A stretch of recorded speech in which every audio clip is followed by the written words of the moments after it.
La Via Júlia.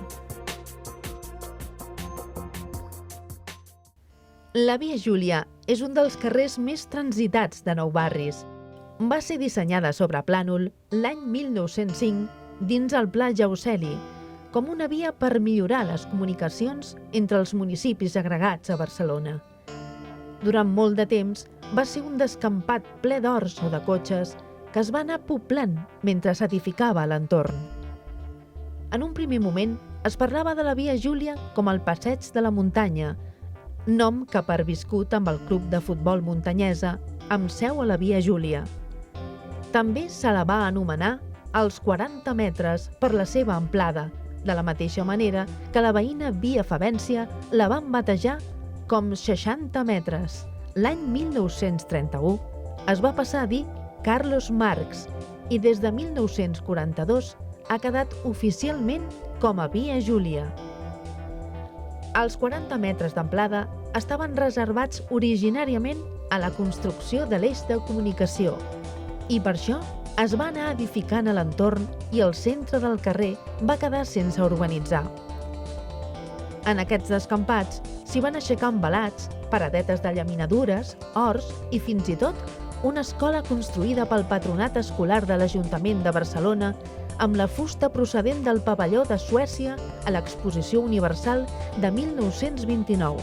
Aquesta escola va ser remodelada durant el franquisme i va perviure fins l'any 1974, quan es va inaugurar l'actual Escola Prosperitat. La urbanització va arribar de mica en mica, primer amb l'arribada de tramvies i busos i finalment amb la construcció del metro. L'estació es va inaugurar l'any 1982 amb el nom de Roquetes, un nom que va mantenir durant 17 anys fins a rebatejar-la com a Via Júlia.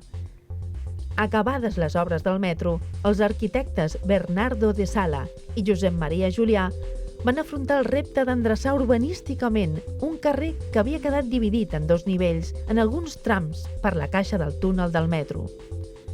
El desnivell de 2,5 metres que hi havia el van salvar amb una rambla amb escales i rampes.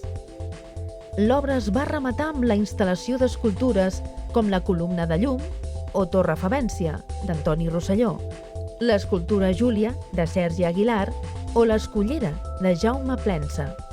I, sobretot, la Marquesina, punt de trobada i escenari de moltes celebracions populars. Més d'un segle després, la Via Júlia s'ha convertit en un eix cívic, on s'apleguen entitats i s'organitzen festes, i és una de les vies comercials més importants de Nou Barris. Té una llargada d'1 quilòmetre, el qual enllaça la plaça de la República i la cruïlla amb la Via Favència. El seu traçat divideix dos barris, Verdum i la Prosperitat.